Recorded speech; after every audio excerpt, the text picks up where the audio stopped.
Bonjour à tous et bienvenue sur cette vidéo, je suis avec Louis Fouché. Hello Louis. Bonjour Paul-Émile, merci beaucoup de me recevoir. Merci à toi de m'accorder une interview, c'est vraiment top, je suis super content de ça et content de faire ta connaissance également ce soir. Alors dans cette vidéo, on va parler de la fin de Réinfo Covid, qui est très récente finalement. Alors on va voir pourquoi cette fin finalement et est-ce que c'est le départ de quelque chose de nouveau et de plus puissant justement. Oui, c'est l'idée d'une transformation en fait, c'est la fin de rien du tout au fond. Dès le départ de Réinfo Covid, on a pensé que n'importe quelle structure vivante qui réunit des humains ensemble, elle est au service de plus grand, elle est au service d'une action qui dépasse le groupe lui-même, et le groupe se met au service de quelque chose de plus grand. Au départ, notre intention, c'était de donner de l'information, mais rapidement, ça a été de mettre en lien les gens, de leur permettre de comprendre qu'ils n'étaient pas seuls, qu'ils n'étaient pas fous, et que quand ils se mettaient ensemble, ils gagnaient une puissance d'agir sur le réel qui était très importante. Et dès le début, on s'est dit, il faudra qu'à un moment ou à un autre, Réinfo Covid laisse la place. Parce que ce sera la fin de Réinfo, ce sera la fin du Covid, et ce sera très bon signe. Ce sera au contraire quelque chose de plutôt joyeux, qui ouvre des perspectives. Parce que tous les gens qui se sont mis en lien à la faveur de Réinfo Covid, au fond, ils vont pas s'arrêter avec la fin du Covid ou avec la fin de la réinformation. Et c'est des humains qui se sont serrés les coudes dans un moment difficile et qui sont en train de construire le monde désirable dont on a envie. Donc c'est une décision pas facile à prendre pour Réinfo Covid national, de dire on effondre de manière volontaire la structure pour ne pas refaire un système où il y aurait des chefs, un groupe tutélaire qui montrerait la voie et la direction. Non, c'est les citoyens eux-mêmes, en se mettant en lien, en créant du commun, qui vont créer ce qu'ils veulent à l'échelle locale et qui peut-être va être très diverse. Va pas être un grand mot d'ordre national où il faudrait qu'on fasse tous pareil, mais chacun dans son lieu avec les conditions systémiques qu'il a va inventer un système de santé, un système scolaire, une autre façon de faire des médias, une autre façon de faire démocratie, une autre façon de partager le pouvoir, une autre façon de se mettre en interaction avec l'institution mourante. Donc c'est l'idée d'une transformation où au fond Réinfo Covid national s'effondre pour laisser la place à toutes les structures filles qui sont nées à partir de Réinfo Covid. Donc dans ces structures, il y a à la fois des artistes qui se sont réunis, avec quelqu'un qui s'appelle Tristan Edelman entre autres, mais aussi Miyuma, Ira, etc. Enfin, ils sont très nombreux et nous on espère que ces artistes ils continuent à faire des œuvres d'art sur tout ce qui nous est arrivé, à en témoigner, à faire des ballets comme on a pu voir pour certains, faire du théâtre, des pièces de théâtre, faire des opéras, pour essayer de toucher les gens et de garder le témoignage de tout ce qui nous est arrivé depuis 2 ans. Parce qu'il y a beaucoup de gens, ils sont comme dans une sorte de déni, ils vivent dans une sorte de parenthèse. Je discute avec certains collègues, je dis alors, depuis 2 ans, comment ça va? Oh, ça va, mais il s'est rien passé pour toi? Non, de quoi tu parles? Et c'est comme si les gens, leur cerveau, c'est un blackout. Et je pense que c'est nécessaire, c'est pour se protéger au fond. Mais on a vécu quelque chose de complètement délirant, une espèce de folie collective pendant 2 ans, et il faut garder la trace de ça pour pas qu'on recommence et pas qu'on se laisse avoir sur d'autres sujets. Donc il y a les artistes qui ont pris leur envol, il y a tout un groupe qui faisait du témoignage, du recueil de témoignages, et les témoignages ils restent sur le site internet de Réinfo Covid, c'est comme des archives qui resteront là, mais le site bougera plus lui-même. Il y a un livre qui est en train de sortir, qui sera vendu à prix coûtant en gros, pour tous ceux qui veulent garder témoignage. Et quand on relit ces témoignages, on est frappé de ce qui nous est arrivé, quoi. On a été mis en tôle chez nous, on a dû remplir des auto-attestations pour avoir le droit de sortir. Il y a des gens qui ont perdu leur boulot, il y a des gens qui n'ont pas pu enterrer leur famille quand ils ont quelqu'un qui est mort du Covid, des gens qui ont supplié pour avoir des traitements et qu'on n'ont pas eu. Tout ça, ça s'est toujours pas retrouvé leur boulot, c'était suspendu. Et tout ça, ça s'est passé, quoi. Chez les militaires, il y a eu une pression énorme, des gens qui sont passés en conseil disciplinaire, etc. Il y a eu aussi suspendu. Tous ces témoignages-là, de toute cette souffrance accumulée, il faut les dire, et il faut aussi dire tout ce qui s'est passé de chouette au passage. Parce que dans les témoignages, on peut aussi raconter tous ces collectifs de parents, d'enseignants, de médecins, de chercheurs qui se sont réunis et qui ont commencé à enlever le voile sur plein de choses qui étaient déjà là depuis bien avant le Covid, sauf qu'on en est devenu conscient. Pour toi, il y avait un malaise déjà latent. Ouais, bien sûr, notre société, elle était très très malade depuis bien longtemps. Le Covid, c'est une sorte de moment apocalyptique. Apocalypse, l'étymologie, c'est le dévoilement, la révélation. C'est-à-dire qu'il n'y a rien de nouveau, en fait. C'est tout ce qui était déjà là qui, à ce moment-là, nous pète à la figure. Comme quand tu es malade, au fond, quand tu es malade, c'est qu'avant, tu mangeais n'importe comment, tu faisais pas de sport, tu te mettais en danger, etc. Et puis la maladie vient te dire, si tu continues comme ça, tu vas en crever. Pour moi, la crise du Covid, elle est venue nous dire, si on continue comme ça, on va en crever. Donc on n'a pas d'autre option que de se transformer collectivement et individuellement. Et il y a beaucoup de gens qui sont dans des chemins de transformation personnelle, qui quittent leur boulot, qui ont transformé toute leur vie de relation, qui ont perdu des amis mais qui en ont gagné plein d'autres. Pour moi, c'est assez sain en fait. Ça doit se passer. Et puis il y a toute la partie médiatique de Réinfo Covid. Elle se disloque, mais pour se mettre au service des projets filles, notamment le Conseil scientifique indépendant. Lui, il continue, ça c'est une institution désirable. C'est des scientifiques, des chercheurs, des médecins qui se mettent ensemble pour essayer de donner une information sans conflit d'intérêt, avec des labos pharmaceutiques ou avec des grandes industries, le tout de manière bénévole. Il y a un groupe qui s'appelle Covisoin, qui a soigné pendant le Covid avec des médecins, des citoyens, des infirmiers, des pharmaciens et tout ça, et qui a permis aux gens d'accéder à des traitements en faisant une santé intégrative, c'est-à-dire en mettant ensemble tous ces professionnels de santé autour d'un patient. Alors que d'habitude, c'est un patient avec un professionnel qui dit moi je sais tout ce qui est bon pour toi et tout ça, je vais te donner des antihypertenseurs. Là non, on ouvre une autre voie qui est celle de la santé intégrative.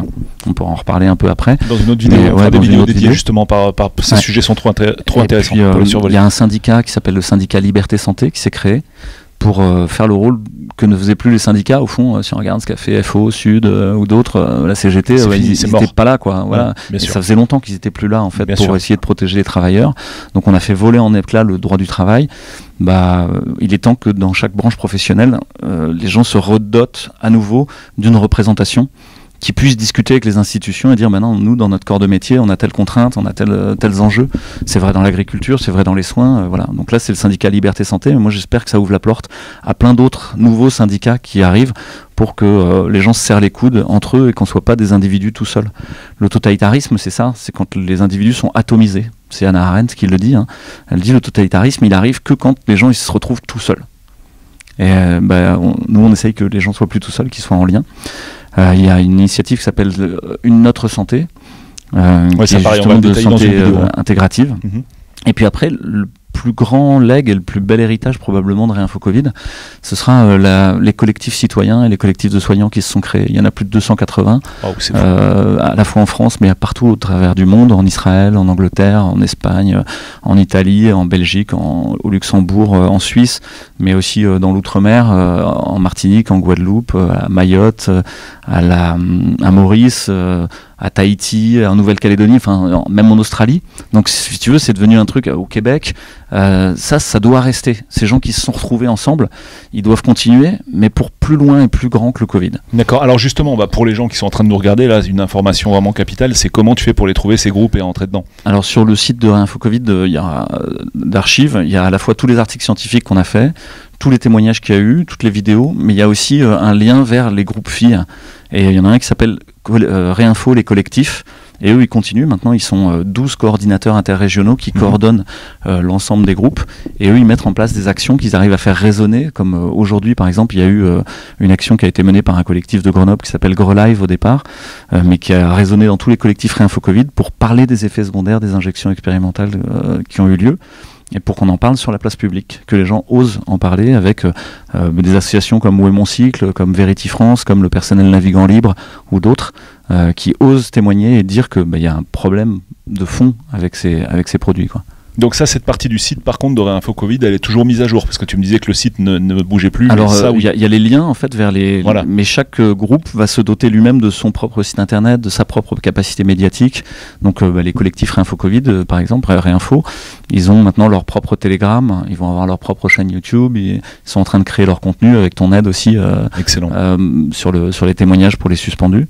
Il y a plein de projets artistiques qui ont vu le jour à partir de Réinfo Covid, que ce soit le film de ce soir sur les suspendus, mais il y a des films plus feel good, on va dire. Là, il y a un film qui sort qui s'appelle Tous résistants dans l'âme, et qui est autour de gens qui sont partis faire de la permaculture, ouvrir des écoles différentes, faire de l'éco-construction, se nourrir autrement. Et ça, c'est plutôt donner des idées sur le monde qu'on voudrait, d'arrêter de lutter contre, mais d'essayer d'ouvrir le pour, quoi. Nous, on a envie d'avoir ça maintenant. Et donner envie à l'institution qui se meurt de se renouveler, elle aussi, de se transformer, d'admettre qu'ils sont malades, quoi. Donc question aussi que je suis obligé de te poser parce que les gens se la posent. Donc il n'y a pas eu de pression du gouvernement pour la fermeture de Réinfo Covid. C'est vraiment une volonté de vous-même de transformer l'essai, en fait, c'est la graine qui a été plantée et maintenant il faut que les bébés poussent, quoi. En fait, ouais, exactement. Je sais pas si tu te souviens il n'y a pas eu de pression extérieure. La parabole du colibri qui était souvent prise par Pierre Rabhi. On disait que c'était un petit colibri dans un grand feu de forêt et puis il ramenait sa petite goutte d'eau pour essayer d'éteindre l'incendie, et que si tout le monde fait, et les autres lui disent mais ça sert à rien ce que tu fais, et le colibri dit moi je fais ma part, quoi. Là, l'idée, c'est de faire sa part, mais plus tellement pour essayer d'éteindre l'incendie. Ça y est, tout est brûlé. Maintenant, c'est prendre des graines dans notre bec et aller les semer un peu partout et veiller dessus comme des semis, tu vois, en prendre soin et les aider à pousser le plus possible. Donc il y a plein d'autres groupes que Réinfo Covid. Il y a les Mamans Louves, les Papas Loups, Bon Sens. Je vais en oublier plein et je m'excuse d'avance auprès d'eux. Mais toutes les cellules Solaris qui sont en train de faire ce maillage d'entraide. Et pour moi, c'est très important qu'à un moment, on quitte la vague du Covid. Tu vois, c'est comme une énorme vague, une énorme déferlante où tu surfes ce truc, tu te dis waouh, non, c'est passe quelque chose quoi. Mais si tu continues, elle finit par t'amener sur les rochers. Il y a un moment, il faut la quitter et revenir à quelque chose de banal. Et par banal, ça veut pas dire que c'est pas bien, ça veut dire c'est juste la vie quotidienne. C'est de quoi on a besoin là dans notre vie quotidienne pour être heureux. Et ça se passe avec des gens qui peut-être pensaient des choses très différentes sur le Covid, peut-être pensaient des choses très différentes sur l'Ukraine, sur je sais pas quoi. Peu importe. L'idée, c'est qu'on doit réussir à retisser une relation tous ensemble, quoi qu'on pense de tous ces sujets-là, pour prendre soin de là où on vit, ici et maintenant, avec les vrais gens qu'on a avec nous, autour de nous. Remettre l'humain au centre. Exactement. Et sans parti pris politicien. Et ça, je pense que ça va rester. Un des héritages de Réinfo Covid, c'est l'idée de la non-violence et du fait que c'était apartisan. T'as des gens de gauche, de droite, d'extrême gauche. Ça prend tout en fait, toutes les confessions, toutes les couleurs politiques, tout ce que tu veux. Exactement. Et c'est de dire, mais si on veut prendre soin de notre société aujourd'hui, il faut qu'on arrête d'essayer de se convaincre les uns les autres qu'on a raison. Faut qu'on bosse ensemble et en faisant, on a besoin de tout le monde et chacun va apporter sa pierre à l'édifice avec sa vision du monde qui sera sûrement différente mais qui va me permettre moi de grandir. Puis moi, ma vision va te permettre de grandir et ensemble, on va construire quelque chose de plus beau. Donc ça peut paraître peut-être un peu utopique, un peu bisounours, mais tu me demandes est-ce qu'il y avait des pressions du gouvernement ou des choses comme ça. Il y a plein de pressions, surtout les gens qui ont parlé, il y a énormément de pressions, il y a plein de gens qui ont perdu leur boulot. Nous, il y a eu plein d'aventures quand on vit dans Netflix. Depuis 2 ans, on pensait pas, mais voilà, t'as des traîtres, il y a des, enfin, voilà, c'est hallucinant, mais il y a plein de rebondissements. Jusqu'à dire sur les réseaux sociaux que je suis mort, par exemple, plusieurs fois, etc. Et effectivement, il y a cette énorme pression d'abord d'être catalogué à l'extrême droite, ce qui est complètement faux en fait, et puis ensuite d'être catalogué de dérive sectaire. Et donc c'est l'idée aussi de dire mais bien sûr que non, et donc on va s'effondrer de manière volontaire avant même que le gouvernement décide quoi que ce soit. Regardez, nous, on est capable de dire on arrête ce truc-là pour ouvrir autre chose. Et pour moi c'est un signe de maturité d'arriver à faire ça. Parce qu'on pourrait surfer longtemps sur le Covid et continuer à sucer le bonbon, etc. Non, il n'y aura pas de sauveur, quoi. J'ai souvent parlé de ça, du triangle de Karpman, la victime, le bourreau, le sauveur. Plein de gens qui pensent qu'ils sont des victimes et qu'il y aurait un méchant bourreau et qu'il leur faudrait un sauveur. Non, on n'est pas des victimes. Il n'y a pas de bourreau, il y a des gens qui défendent des intérêts financiers, politiques, voilà. Et puis il n'y aura pas de sauveur. Ouais, c'est à chacun de faire sa part, quoi. Exactement, à chacun de se mettre en mouvement. Et ça, en vrai, c'est hyper dur. Que tant que tu as un bourreau, c'est une excuse facile pour pas se mettre en chemin et pas se mettre au travail. Là, mon souhait vraiment, c'est que les gens ils se mettent au travail pour chacun faire sa part à l'endroit où il a de l'énergie juste. Et il y a beaucoup de gens qui se demandent mais qu'est-ce que je peux faire ? Qu'est-ce que je peux faire moi ? Je pense qu'une des premières choses, c'est de se mettre en lien avec d'autres. Mais ça veut pas dire que ce sera facile. Hein. Il y a ce qu'on appelle le PFH, le putain de facteur humain, qui fait que ça se passe pas forcément bien quand tu te mets en groupe. Et pourtant, il va falloir, par essai-erreur, arriver à faire quelque chose ensemble. Et le groupe, quand il commence à se structurer, à être un nous un peu solide, il a une puissance d'agir, une puissance de transformation du monde qui est proprement hallucinante. Et moi, j'ai un exemple en tête qui a été très important pour moi, qui est le moment où je suis convoqué par la direction de l'assistance publique, pour en gros me passer un savon ou me virer, et il y a 5000 personnes qui écrivent. Et ça change tout. Du jour au lendemain, je suis reçu par la direction, ils ont peur, en fait. Ils sont dans leurs petits souliers, ils appuient sur le bouton de l'ascenseur pour moi. On a peur à changer de camp. Exactement. Et ça, c'est pas moi. Ça, c'est la force du collectif derrière. Et le collectif a pris conscience de sa puissance d'agir. Et ça, pour moi, c'est hyper sain. Ensemble, on peut tout, hein, très clairement. Il y a exactement. Pas de problème. Je peux juste parler d'une étude qui est sortie en 2014 à Harvard sur quand est-ce que le pouvoir chinois se met à s'occuper d'un groupe. Parce qu'ils jugent qu'ils sont dangereux. C'est jamais quand quelqu'un gueule sur les réseaux sociaux Xi Jinping, espèce de gros enfoiré. En fait, ils s'en fichent complètement de ça. Même au contraire, ça sert le pouvoir. Parce que c'est une sorte de catharsis, exactement, de soupape de décompression où les gens disent ah, bien envoyé, et puis ils retournent à leur vie pourrie à l'usine, au fin fond de Shenzhen.